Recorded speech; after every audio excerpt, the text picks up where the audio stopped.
Boa noite a todos vocês, filhos e filhas de Deus, amém.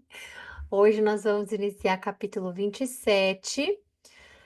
Se Deus permitir, 28, 29 a gente vai indo. Deixa eu ler, eu não lembro quantos versículos e quantos capítulos a gente tem, Isaías. Calma aí.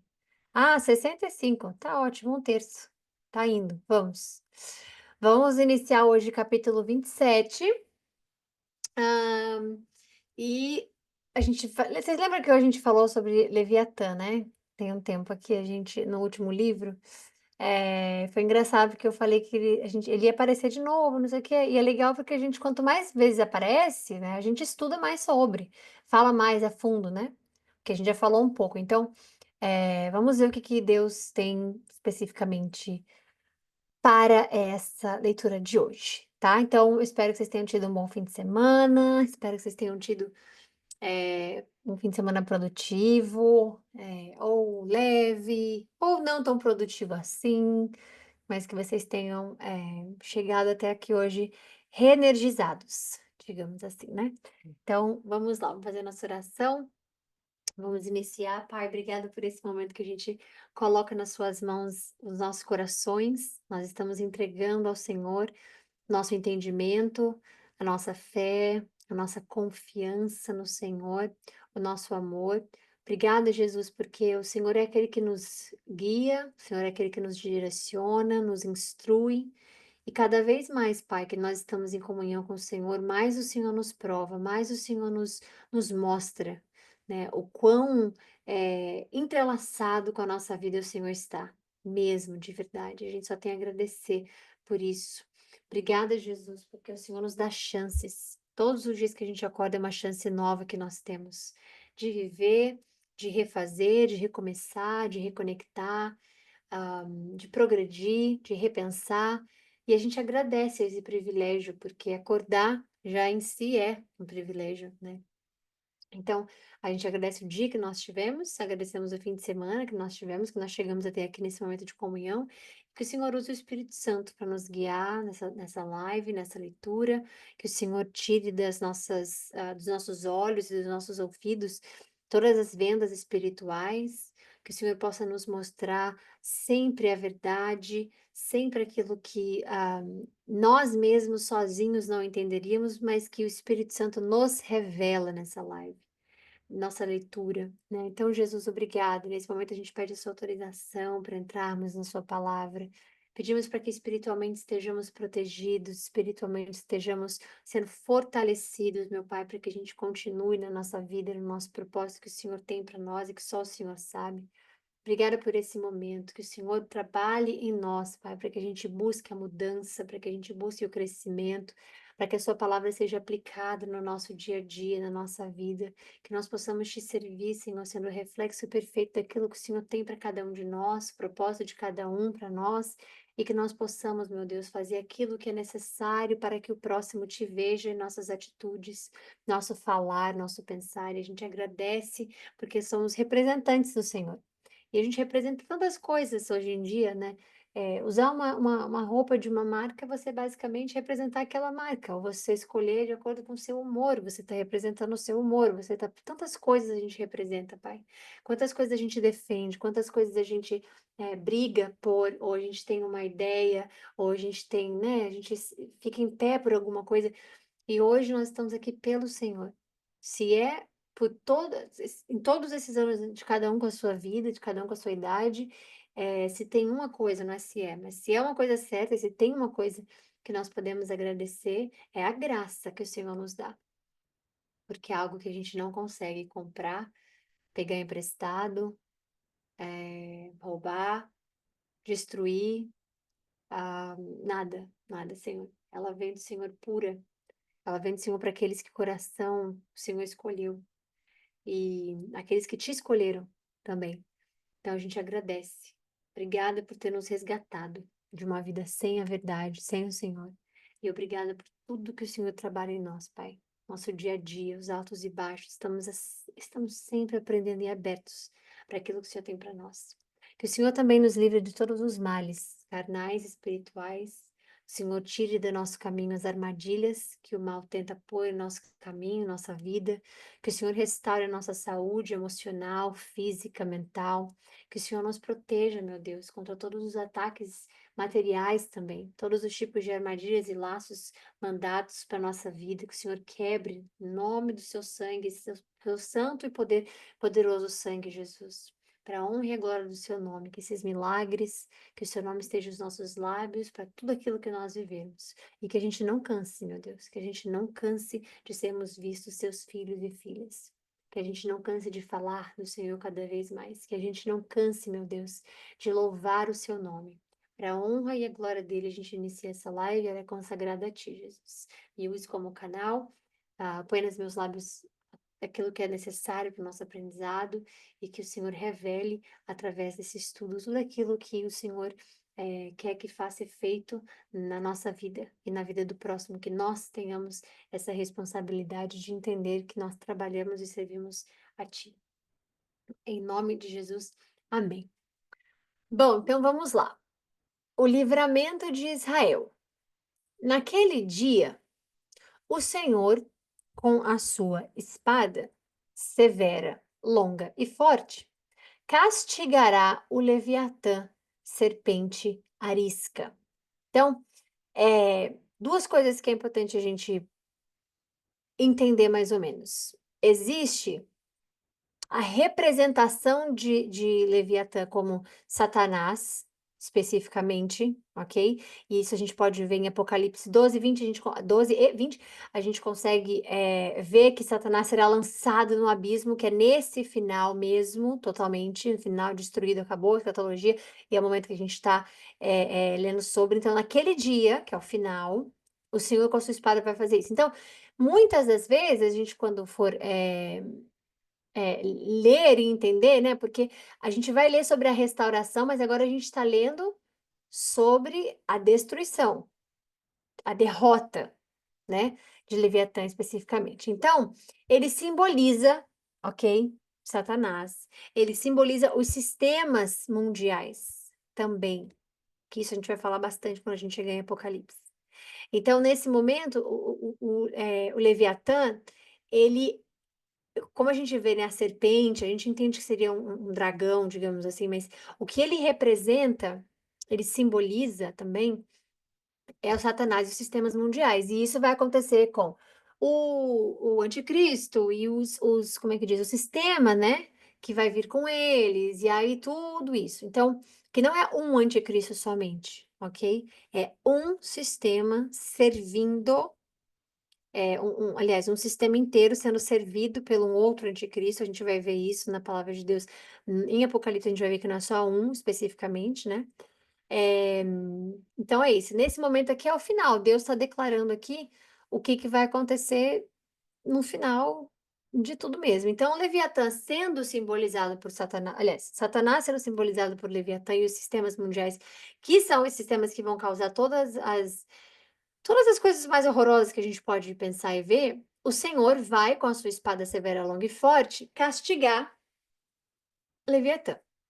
O Leviatã, serpente tortuosa, quem você lembra de serpente? Onde é que você lembra dessa palavra, né? Ele matará a serpente marinha. Naquele dia se dirá: cantem sobre a vinha frutífera. Eu, o Senhor, sou o seu vigia. Rego-a constantemente e a protejo dia e noite, para impedir que lhe façam dano. Não estou irado. Se espinheiros e ervas daninhas me enfrentarem, eu marcharei contra eles e os queimarei juntos, a menos que venham buscar refúgio em mim e que façam as pazes comigo. Sim, que façam as pazes comigo. Nos dias vindouros, Jacó lançará raízes, Israel terá botões e flores. O que que é, como é que fala? O que que você consegue ver nessa parte aqui agora? Terá botões, flores, encherá o mundo de frutos. Aqui você está vendo uma consequência de fazer as pazes com o Senhor, né? Acaso porque veja, quando a gente fala aqui sobre nos dias vindouros Jacó lançará raízes, especificamente nessa parte, Israel florescerá, terá botões e encherá os meus frutos. Quando a gente vê essa parte, a gente está falando que Israel vai ser restaurado. E vai ser nesse ano milenar de Cristo, quando Cristo estiver reinando os 1000 anos. Então, essa vai ser quando a promessa feita para Abraão, lá em Gênesis 12:3, é aí que essa promessa vai ser cumprida. Vocês lembram que Deus disse que Israel abençoaria todas as nações? É nesse momento aqui, ó. Lá atrás, quando você vai lá em Gênesis, no começo, e você vê Deus falando, tá em Gênesis 12, versículo 3. Quando você vai lá e você vê Abraão, Deus falando com Abraão, e ele, né, diz que Israel vai abençoar todas as nações, é nesse momento aqui. Então, é o reino milenar de Cristo, e nesses dias, eh, Israel vai abençoar todas as outras nações, ok? E aí ele continua. Acaso ele o feriu, como aqueles que o feriram? Acaso ele foi morto, como foram mortos os que feriram? Pelo desterro e pelo exílio o julga, com o seu povo violento ele o expulsa, como em um dia de rajadas de vento leste. Assim será perdoada a maldade de Jacó. Quando Deus está falando de Jacó, ele está falando do pecado Jacó. Ele está falando como Israel pecador, né?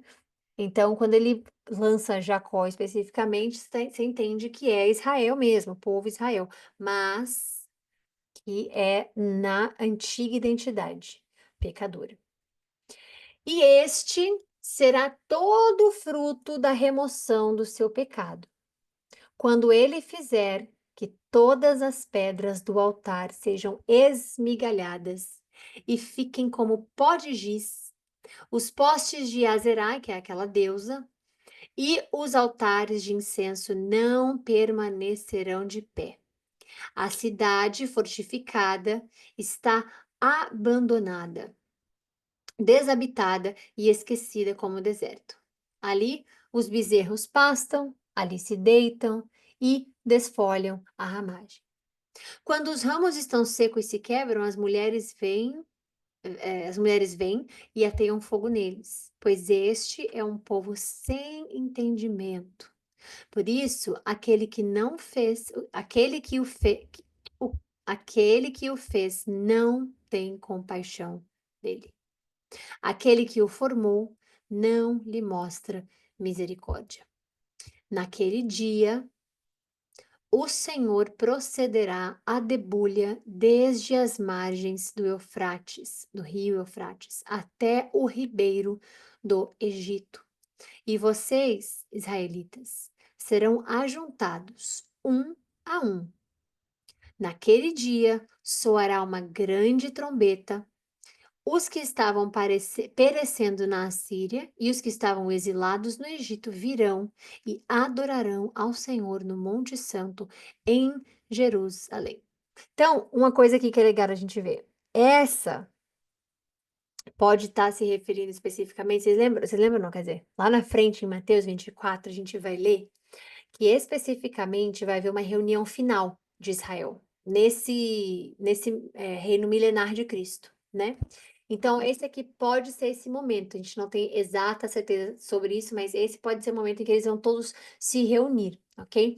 Essa profecia ela ainda não se cumpriu completamente, óbvio, porque a restauração final de Israel e a destruição de Satanás ainda são coisas que vão acontecer, né, ainda não aconteceu. Então, o que que a gente consegue entender desse capítulo? Que não adianta, Satanás vai ser derrotado, Cristo vai reinar, que Israel é restaurado, vai cumprir todo o papel que ele tem nos planos de Deus, porque a gente às vezes pergunta, mas e se não for?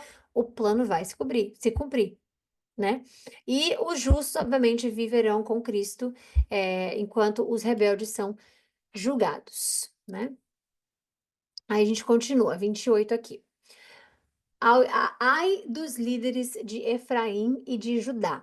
Então, aqui a gente está falando, como é que diz? Os líderes, né, de Efraim e de Judá. Então, vamos ver como é que Deus vai levar especificamente esse capítulo aqui para a gente vai falar mais sobre ele, ok? Mas só para a gente entender, a gente está falando de tipos de reino. Judá é reino sul, a gente já sabe disso. Então, olha o que que ele fala. Ai daquele. E quando a gente vê Deus falando sobre ai, né? A gente está vendo que vai haver o juízo em relação a quem Deus está clamando e falando, né? Então, vamos lá. Ai daquela coroa citada nos altos de um vale fértil, orgulho dos bêbados de Efraim.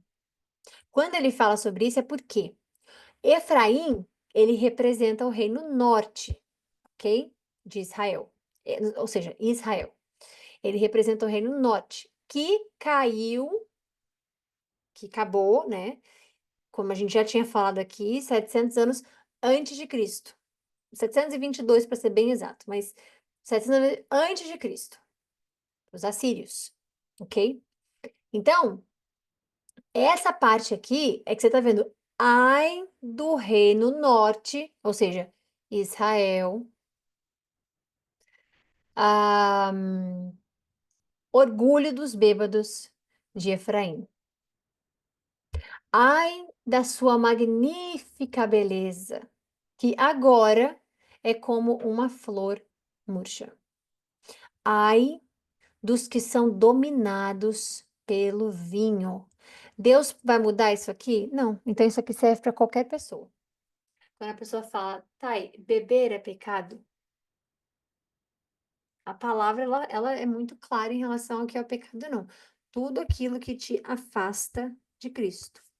Mas então, se for para beber ocasionalmente pode. Então, se for para você, você não quer estar com Satanás na sua frente, né? Você não quer viver uma vida na qual ele está ali na sua frente. Você teria essa opção hoje? Se a gente pudesse escolher, você quer viver a sua vida do jeito que você quiser, assim, só vai e faça, mas Satanás está do seu lado. Você quer que ele esteja do seu lado? O que que você vai dizer? Não, eu creio. Aliás, essa deveria ser a sua resposta, deve ser a sua resposta. Então, é a mesma coisa de você querer estar sendo, eh, você está tendo uma convivência ou você, eh, estar em uma experiência ou experimentar ou estar em sentidos do que de que você pode sair da presença de Deus. Então existem pessoas que têm vícios. Existem pessoas que não têm autocontrole. Existem pessoas que estão ali no sabe, na linha fina, na linha tênue entre pecar e não pecar. Se você está numa linha tênue entre pecar e não pecar, uma indecisão na sua vida e Satanás está na sua frente, o que que você acha que ele vai falar para você fazer? Pra você dar um passo para trás e ficar perto de Deus ou para você ir para frente e cruzar a linha? Então, não é sobre beber. Não é sobre fazer a tatuagem, não é sobre, é aquilo que te afasta de Deus. Então aqui ele não está falando: "Ai daquele que beber", ele está falando: "Ai daqueles que são dominados pelo vinho". E ser dominado pelo vinho não significa ficar bêbado toda vez, significa: "Toda vez que eu sair eu tenho que beber". Significa: "Ah não, se vai ter festa, vai ter bebida". Não é necessariamente só estar bêbado. É muito, às vezes, esquisito, porque as pessoas, às vezes, acham que tem a ver só com estar bêbado, o que isso sim é muito pecado, mas não é. Quando ele fala: "Ai dos que são dominados", ele não está falando na festa, no aniversário, dominado no clube, ou domina não, ele está falando pelo vinho, ou pelo álcool, aquilo obviamente que vai te tirar do seu autocontrole físico, mental. Então, ser dominado nem necessariamente tem que ser, só naquela festa. Não. Se toda festa você imaginar que você tem que ir por conta da bebida, ou se a bebida for um atrativo, ou se você buscar festas para beber, ou se você buscar só beber, isso é ser dominado pelo vinho. E não significa que seja só o vinho. Qualquer coisa que você é dominado te tira do caminho de Cristo. Absolutamente qualquer coisa. Qualquer outro vício que você tenha, ou que alguém que você conheça tenha. Então, ser dominado não necessariamente representa uma específica situação de 5 horas, 3 horas, 4 horas de festa, sei lá. Então, ai dos que são dominados pelo vinho. Vejam, o Senhor envia. Mas calma. Então Deus está abandonando? Não, porque ele é aquele que liberta. Então, se aquele que é dominado pelo vinho pedir ajuda, se aquele que é dominado pelo vinho reconhecer, se aquele que é dominado pelo vinho tiver o domínio próprio no Espírito Santo, porque um dos atributos do Espírito Santo é a convicção e domínio próprio, quando se tem, você está pedindo ajuda para aquele que cura. Então, ele não te abandona, ele não abandona a pessoa simplesmente, ah, mas aí Deus, ai de mim, tá, mas e aí, o que eu faço para consertar? Cristo, Espírito Santo. Vejam, o Senhor envia alguém que é poderoso e forte, como chuva de granizo, a tempestade destruidora, como violento aguaceiro e tromba d'água inundante. Ele a lançará com o seu punho ao chão. A coroa orgulhosa dos bêbados de Efraim será pisoteada. A sua magnífica beleza, localizada na cabeça de um vale fértil, é agora uma flor que murcha. Ela será como figo maduro antes da colheita. Quem o vê, logo o apanha e come. Naquele dia, o Senhor dos Exércitos será uma coroa gloriosa, um belo diadema para o remanescente do seu povo. Ele será um espírito de justiça para aquele que se assenta para julgar, e força para os que fazem recuar a batalha à porta. Eles também cambaleiam pelo efeito do vinho e não param em pé por causa da bebida fermentada. Os sacerdotes e os profetas que cambaleiam por causa da bebida fermentada e estão desorientados por causa do vinho. É isso que não, e isso aqui é assim, a pior das piores das coisas. Você pode estar desorientado por conta de várias coisas. Tira o vinho daqui e coloca desorientado por causa da raiva, da inveja, do ciúme, do ódio, da ira, da indignação, e isso é algo importante a se controlar. Eles não conseguem parar em pé por causa da bebida fermentada, confundem-se quando têm visões, tropeçam quando deve dar um veredito. Ele está falando aqui dos sacerdotes, e todas as mesas estão cobertas de vômito. Não há um só lugar limpo. Que interessante, né? A Bíblia falando sobre ressaca. Aí a pessoa fala, a Bíblia não fala sobre tudo. Uhum. Gente, tudo que você imaginar tem na Bíblia Sagrada. Absolutamente tudo. A quem ele ensinará o conhecimento? Pergunto. A quem explicará a sua mensagem? Isso aqui é o sacerdote, ele tá bêbado, cambaleando pra lá, ele tá, pra quem que ele vai ensinar, gente? Como é que ele vai ensinar? As crianças desmamadas e as bebês recém-tiradas do seio materno? Pois o que se diz é ordem sobre ordem, ordem sobre ordem. Bate. Desculpa, gente, o cachorrinho. Ordem sobre ordem, ordem sobre ordem. Regra e mais regra, regra e mais regra. Um pouco aqui, um pouco ali. Pois bem, com lábios trôpegos e a língua estranha, Deus falará a este povo, ao qual dissera: Este é o lugar de descanso. Deixem descansar o exausto. Este é o lugar de repouso. Eles, porém, não quiseram ouvir. Por isso, o Senhor lhes dirá: ordem sobre ordem, ordem sobre ordem, regra e mais regra, regra e mais regra. Um pouco aqui, um pouco ali, para que saiam, caiam de costas, firam-se, fiquem presos no laço e sejam capturados. Quando ele fala sobre essa a ordem sobre ordem, regra sobre regra e tudo mais, ele está dando a palavra dele de uma maneira assim mais clara para aqueles que na época rebeldes não quiseram ouvir a Deus. Então essa parte ela fala também até o momento que a gente leu agora, do começo até agora, está falando do endurecimento do coração de Israel. E isso a gente vê lá na frente em Romanos, a gente vê no Novo Testamento, porque o coração é endurecido.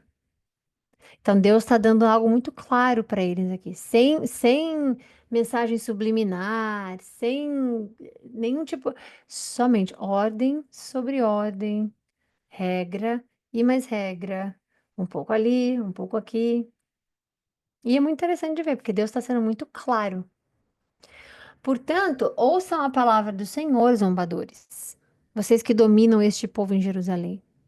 Vocês se vangloriam dizendo: fizemos um pacto com a morte, com o Sheol fizemos um acordo. E, gente, isso aqui não é distante do que a gente ouve hoje. Tantos lugares, tantas pessoas, tantas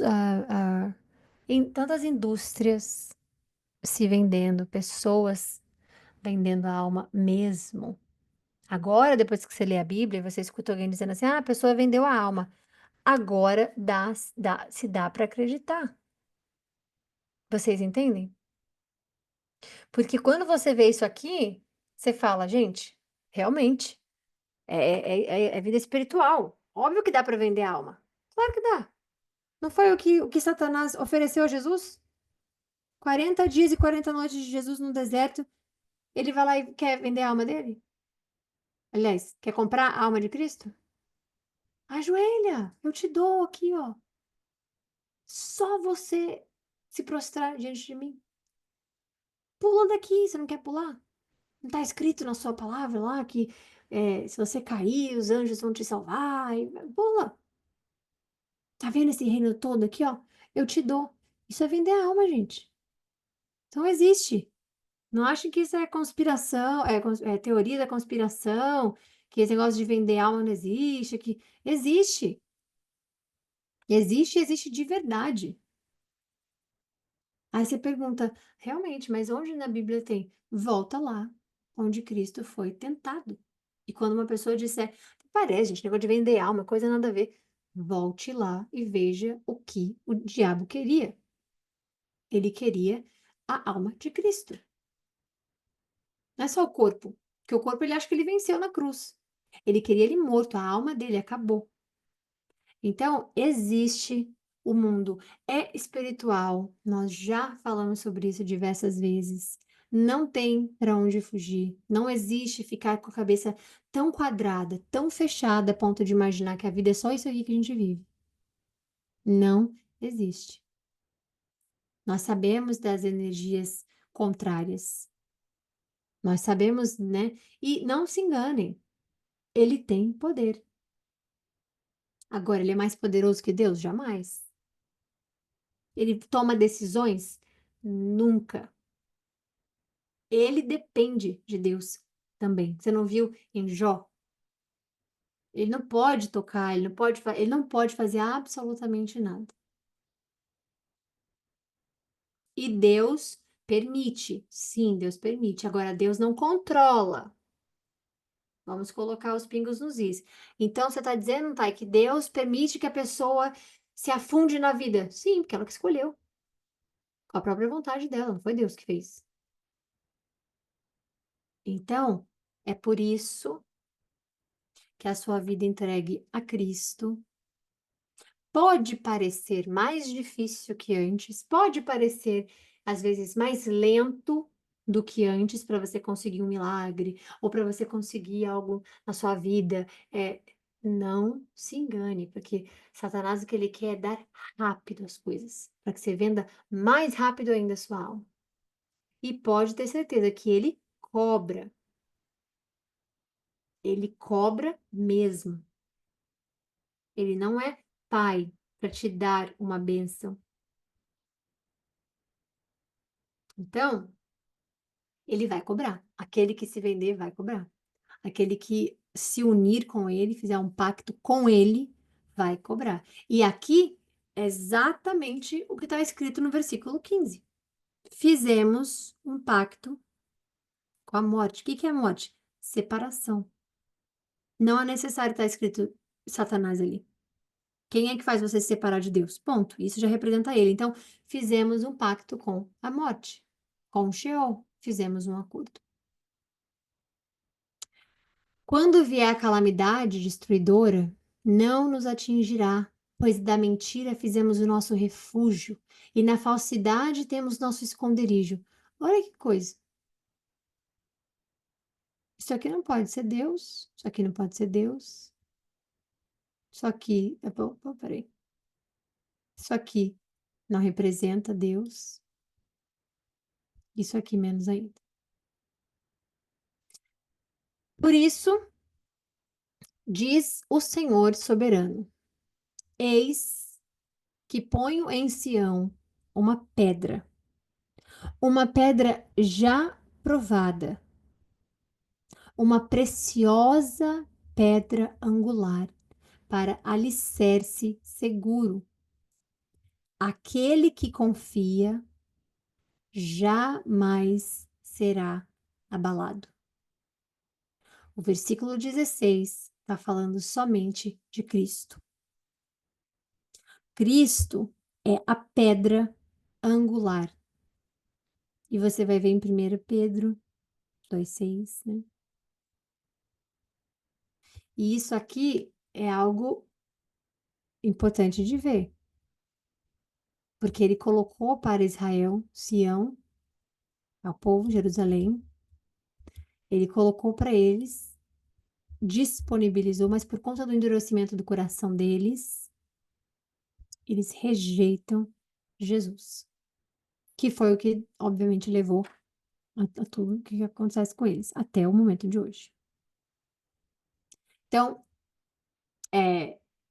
ele fala agora sobre o juízo, né? Farei do juízo a linha de medir, da justiça o fio de prumo.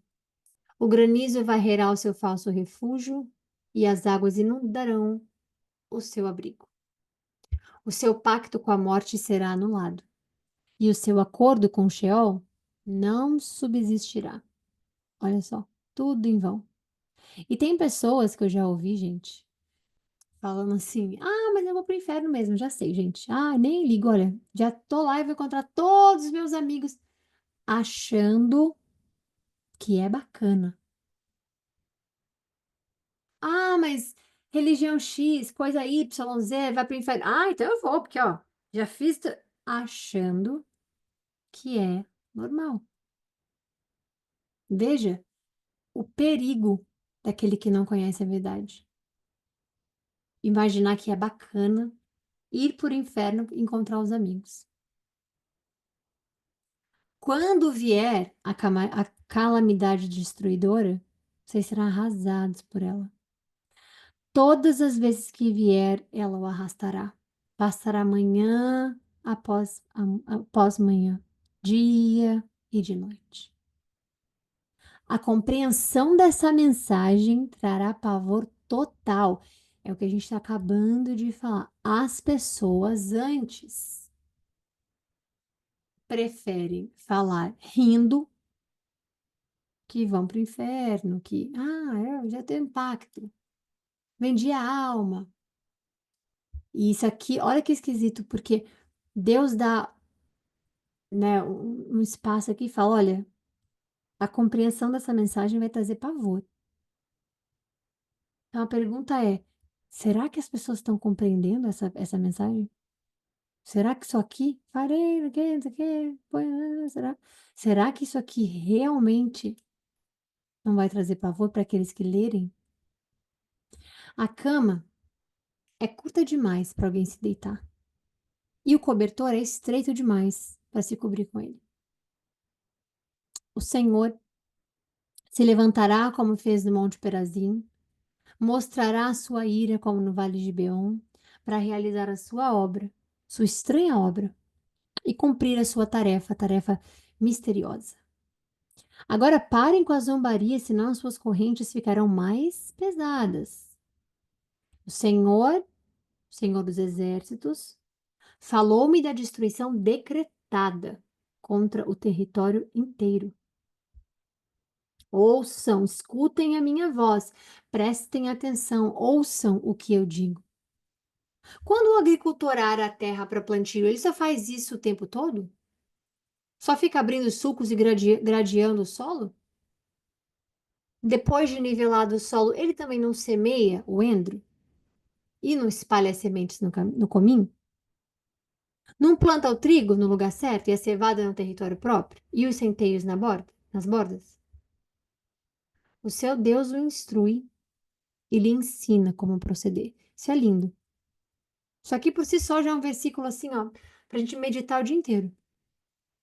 O seu Deus o instrui e lhe ensina como proceder. Não se debulhe. E isso aqui, gente, é algo que é enraizado em Deus. Porque você vê os animais. Você vê um bebê. Um bebê que acabou de nascer já tem instinto. Ele tem instinto de puxar leite, ele tem instinto de chorar quando não tem fome, ele já tem. De onde vocês veem que vem isso? Acham que vem isso? Um corvo. Corvo é das aves mais inteligentes do mundo, da existência, do planeta Terra. Qual foi o primeiro animal, o primeiro pássaro que Noé soltou na arca, quando ele levantou, quando ele abriu a janelinha e soltou? Qual foi o primeiro? Um corvo. Corvo é inteligentíssimo. Aí você pergunta, tem uma memória surreal. E aprende mesmo as coisas. Pensa e aprende. Como você acha que vem? Como proceder? Como você acha que isso existe? É a raiz de quem Deus é também. Faz parte de quem Deus é. E a sua criação é igual logo. Então ele continua: não se debulha o endro com trilhadeira, e sobre o cominho não se faz passar a roda de carro. Tira-se o endro com a vara e o cominho com um pedaço de pau. É preciso moer o cereal para fazer pão. Por isso, ninguém o fica trilhando para sempre. Fazem passar todas as rodas da trilhadeira sobre o trigo, mas os cavalos não trituram. Isso tudo vem da parte do Senhor dos Exércitos, maravilhoso em conselhos e magnífico em sabedoria. Quem é o conselheiro maravilhoso que nós temos declaradamente na Bíblia? Cristo. E o Espírito dele quando ele se vai. Mas como é que não existe a Santíssima Trindade? Como é que pode a gente ver que o Senhor é maravilhoso em conselho e Cristo é chamado de conselheiro maravilhoso? Como pode ele não ser Deus em filho? Como pode ele não ser filho, né? E ser pai e ser espírito no mesmo momento. Não tem como, gente. Tá em toda a palavra. Ai da cidade de Davi. Olha só, ai da cidade de Davi é muito importante, porque né, a cidade de Davi a gente conhece, sendo obviamente Jerusalém, Israel, gente, hoje em dia, né? É, é, Jerusalém e Israel é a cidade de Davi, então a gente só tem 10 minutos e eu não gostaria de ler isso muito rápido. Então, eu gostaria de saber se vocês puderem colocar no chat aqui, não precisa responder com o microfone, não. Se vocês querem continuar a leitura, porque vai passar do horário um pouco, ou se vocês preferem ler amanhã, A Cidade de Davi. Eu esperar vocês colocarem aqui no chat pra gente terminar aqui a live ou a gente continuar.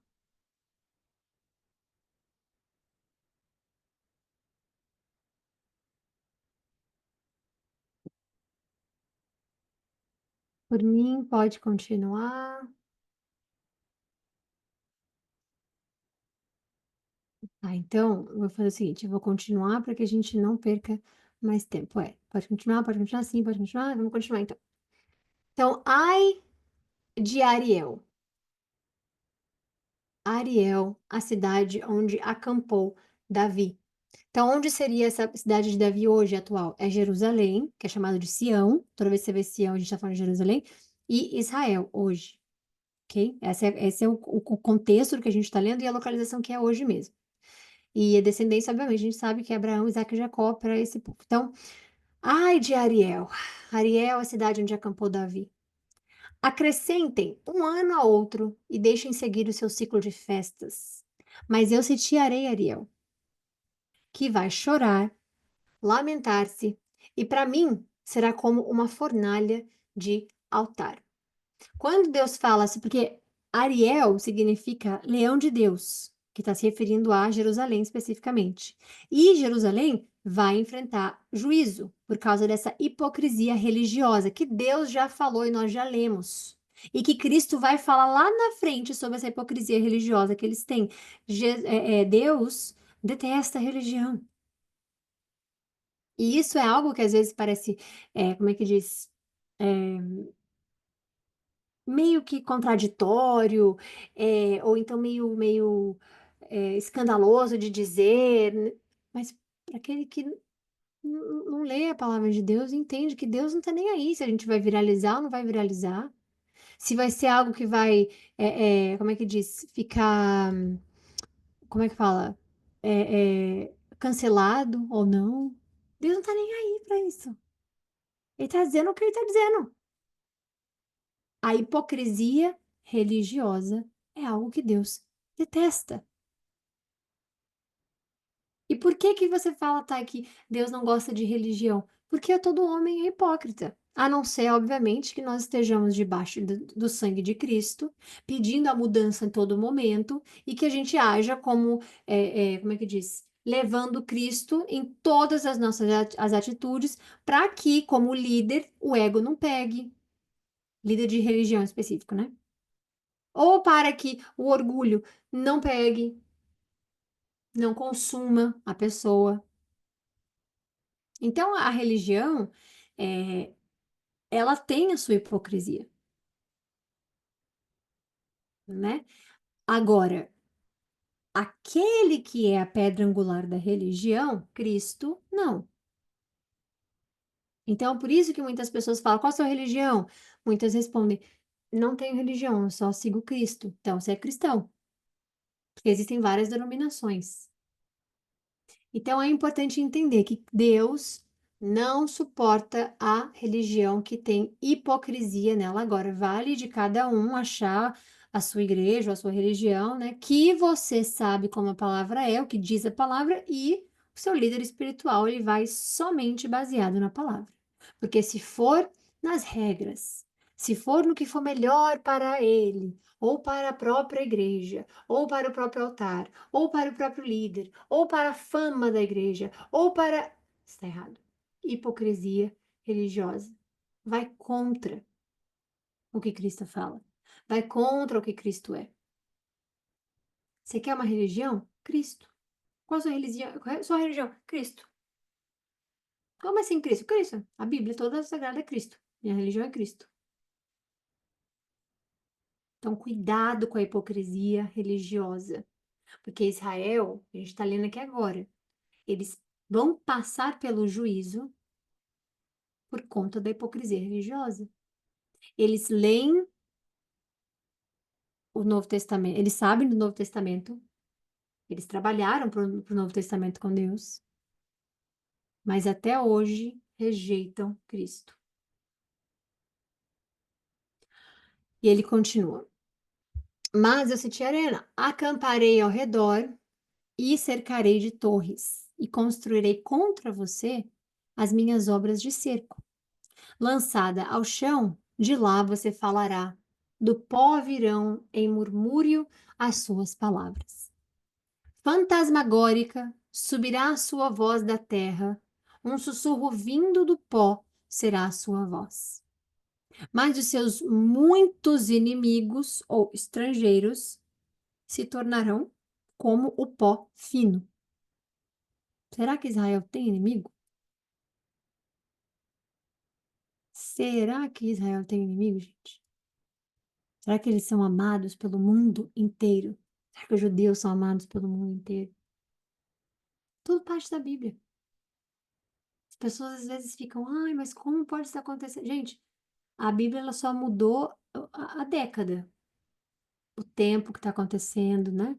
Só mudou isso, porque é a mesma coisa. Nada mudou. Se Deus colocasse aqui, ó, essa palavra é para hoje, fevereiro, dia 27 de 2025, seus inimigos se tornarão como. Ele está falando a mesma coisa. Então, quando você vê ele sendo perseguido, quando você tudo parte da palavra do Senhor. Nada mudou. As multidões cruéis, como palha levada pelo vento. Repentinamente, em um instante, o Senhor dos Exércitos virá com trovões, terremoto e estrondoso ruído, com tempestade, furacão e chamas de fogo devorador. Então, as multidões de todas as nações que lutam contra Ariel, ou seja, Leão de Deus, referindo-se a Jerusalém, obviamente, que investem contra ela. Você pode botar aqui 2025.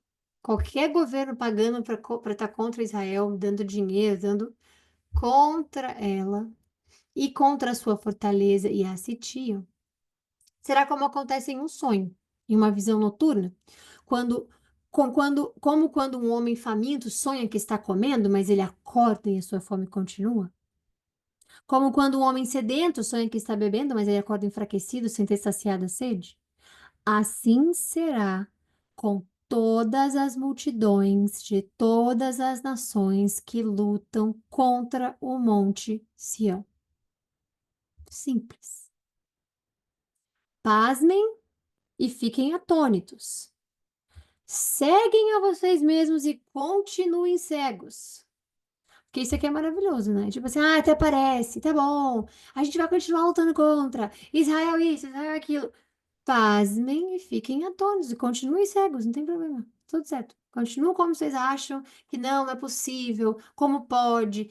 Continuem cegos. É o que diz a palavra. Estão bêbados, embora não de vinho. Trabalham, mas não pela bebida fermentada. É outra coisa que domina. A gente estava falando agora sobre domínio, né? Não é só o vinho. O Senhor trouxe sobre vocês um sono profundo. Fechou os olhos o profeta, desculpa, peraí. Fechou os olhos de vocês, os profetas, cobriu a cabeça de vocês, os videntes. Para vocês, toda essa visão não passa de palavras seladas em um livro. Se vocês derem o livro a alguém que saiba ler e lhe disserem, leia por favor, ele responderá, não posso, está selado. Ou se vocês derem o livro a alguém que não saiba ler e lhe disserem, leia por favor, ele vai responder, eu não sei ler. Então, o que que essa passagem inteira aqui nos diz? Deus, quando ele fala sobre os olhos dos profetas e as cabeças que são os videntes, o que que significa? Deus permitiu que Israel ficasse espiritualmente cego, ele permitiu. Ele não obrigou, ele não fez, ele permitiu. Por isso que é importante defender a Deus em primeiro lugar, segundo lugar e terceiro lugar, depois o restante. Por quê? Porque Deus permite muitas das coisas.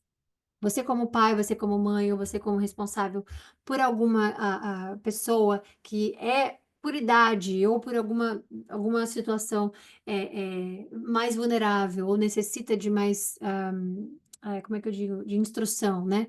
Quantas vezes a pessoa, deixa eu ir, vai. Ou então, posso tomar banho à noite? Não, não pode lavar o cabelo à noite, vai ficar doente. Sei lá, essas coisas que acontecem, né? Mas eu quero lavar meu cabelo, então lava, pode lavar. No dia seguinte a pessoa tá gripada. Algumas, nem tantas, mas um exemplo só para vocês entenderem. Deus permite, mas Deus não faz.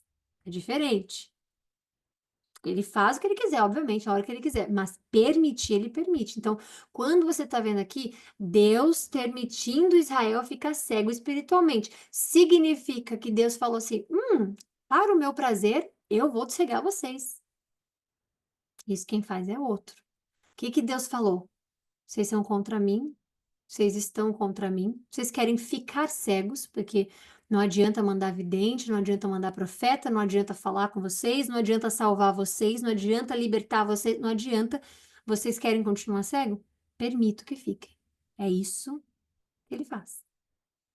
Então, o que nós estamos lendo aqui é que Deus permitiu que eles ficassem cegos.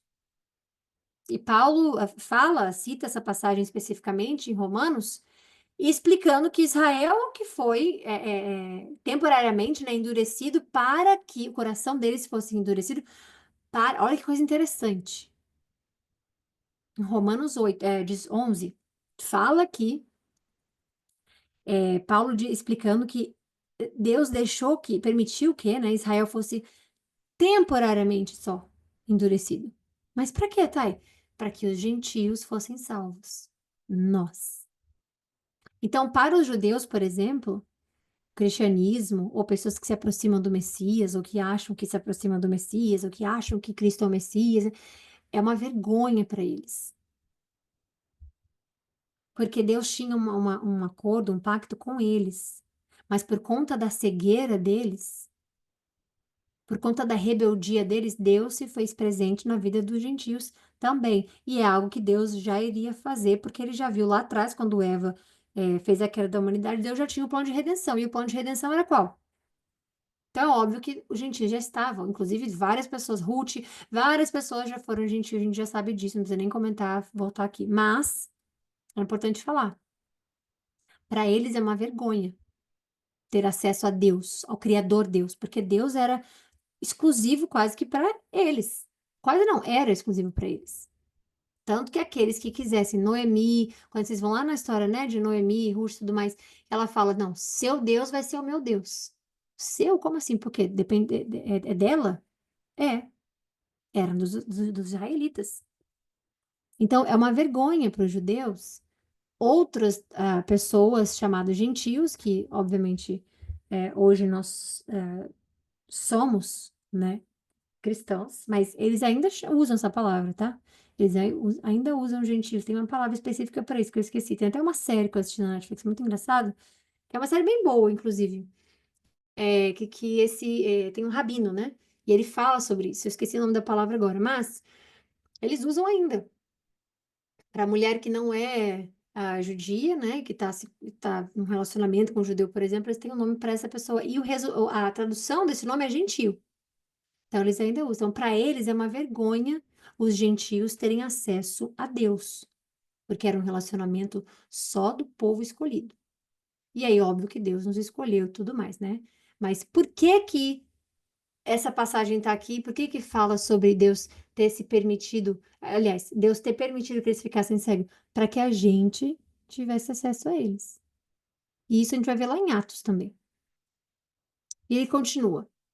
O Senhor diz: esse povo se aproxima de mim com a boca, e me honra com os lábios, mas seu coração está longe de mim. Essa é a hipocrisia religiosa. É aquele que fala, fala, fala, cria regras, cria regras, cria regras. Desvia pessoas, desvia pessoas. O nome está na boca. Deus, Jesus.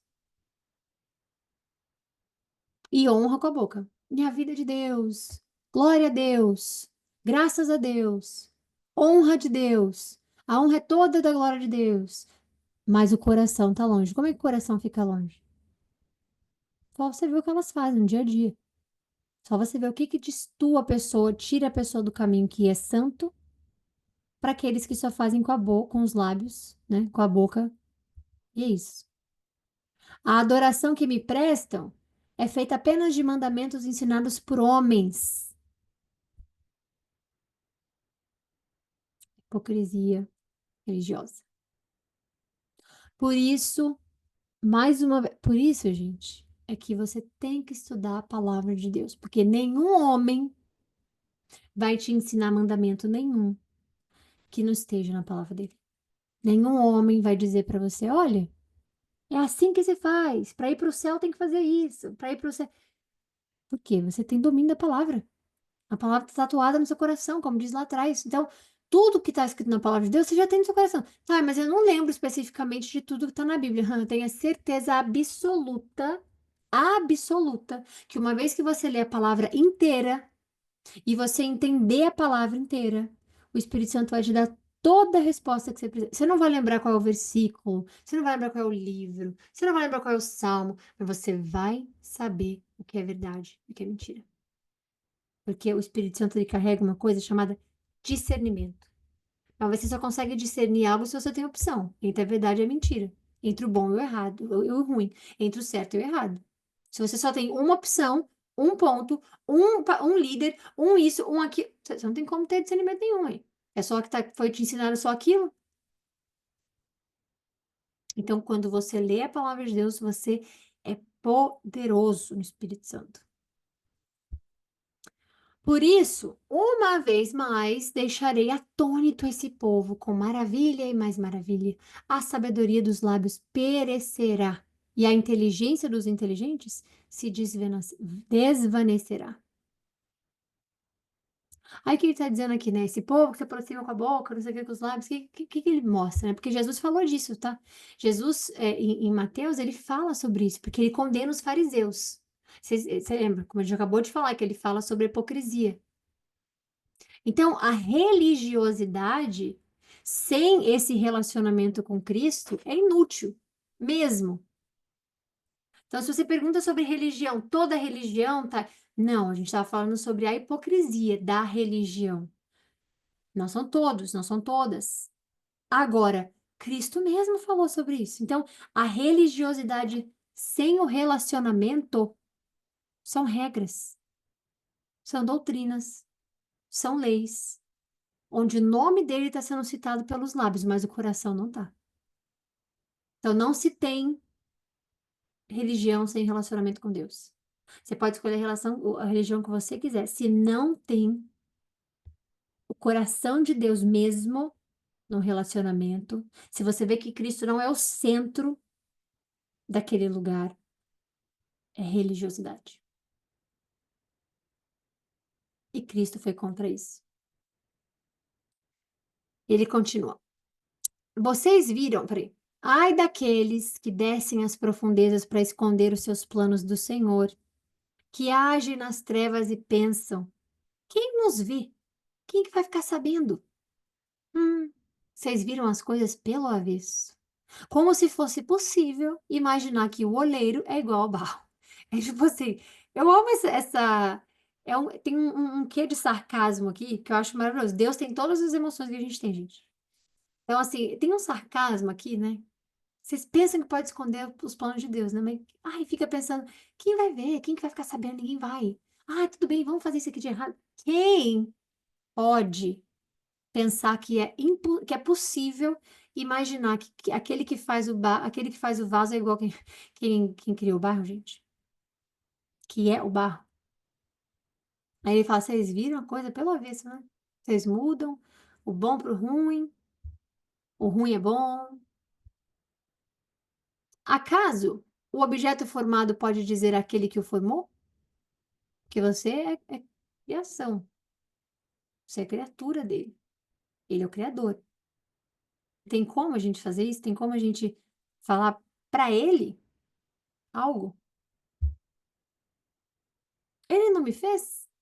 Pode dizer o oleiro, ele nada sabe. Acaso o Líbano não será logo transformado em campo fértil? A gente já leu sobre a profecia de Líbano. E não se pensará que o campo fértil é uma floresta? Naquele dia, os surdos ouvirão as palavras do livro. E, livres das trevas, da escuridão, olha só, está falando do livro. Logo ele vê a liberdade. É o que a palavra de Deus nos faz. Nos dá a liberdade. Os surdos vão ouvir as palavras do livro. E livres das trevas e da escuridão, os olhos dos cegos tornarão a ver. Mais uma vez, os humildes se alegrarão no Senhor. Mais uma vez, os necessitados exultarão no Santo de Israel. Eu amo essa parte, porque quando ele fala que aqueles dias os surdos ouvirão, é lindo porque está falando da cura espiritual e física que Jesus já trouxe e que vai ser completa quando ele vier a reinar por 1000 anos. Então, essa parte da profecia, de tudo que a gente está lendo, ela já se cumpriu parcialmente, obviamente. Será o fim do cruel. O zombador desaparecerá, e de todos os olhos inclinados para o mal, todos os olhos serão eliminados, os quais, com uma palavra, tornam réu o inocente. No tribunal trapaceiam contra o defensor e com testemunho falso impedem que se faça justiça ao inocente. Ou seja, não vai ter mais isso. Acabou. Corrupção, acabou a injustiça, acabou. Por isso, o Senhor que redimiu Abraão diz à descendência de Jacó: Jacó não será mais humilhado, nem o seu rosto voltará a empalidecer. Quando ele vir os seus filhos, as obras das minhas mãos no meio deles, proclamará o meu santo nome. Reconhecerá a santidade do santo de Jacó. Só pode estar falando de Cristo. Por quê, Thay? Porque eles já reconhecem Deus como Deus. Então aqui ele está falando de Cristo, santo com S maiúsculo. Quem é o santo de Israel? Então aqui é muito. E olha só, Isaías é um livro que eles todos leem, todos os judeus leem. Mas não adianta, eles estão com o coração empedrado, com vendas nos olhos. Ah, tá, mas isso que acreditam em Cristo. Deus escolheu acreditar, então eles ficam, eles viram cristãos, judeus cristãos. Ou, como alguns dizem, né, messiânicos. Então, o que que acontece? É, porque só tem uma coisa, gente, só tem uma unidade. É ser cristão ou não ser cristão, seguir a Cristo ou não seguir a Cristo. Independente de ser judeu ou não, né? Mas só tem um. Se você segue a Cristo, você vai seguir as ordens dele, o que ele está dizendo. Então, esses aqui vão estar. E eles vão proclamar o santo nome e reconhecerá a santidade do santo de Judá. Não pode não ser Cristo em Isaías, porque eles já acreditam na santidade de Deus. E no temor de Israel, no temor do Deus de Israel, permanecerá. Então, para sempre será. Os desorientados de espírito obterão entendimento, e os queixosos aceitarão instrução. Então, é a transformação que vai acontecer, né? Para a honra e glória do Senhor Jesus Cristo. Amém. Então, é isso. O que que a gente consegue entender, gente? A religiosidade sem a transformação de verdade não agrada a Deus. Porque isso é exatamente o que eles faziam. Fariseus, era exatamente o que eles faziam.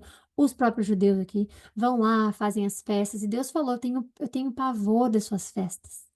O cheiro do incenso de vocês me dá náusea. Deus falou. Então, o que que a gente consegue entender aqui? Que não existe religião sem transformação real, porque isso não agrada a Deus, ok? E quando Cristo vier para reinar por 1000 anos, aí a transformação vai ser completa, absolutamente completa, ok? Então é isso. Fiquem com Deus. Amanhã a gente volta, se Deus quiser. E muitas bênçãos na sua vida no restinho de noite, tá bom? Até amanhã. Beijo, bom descanso, gente.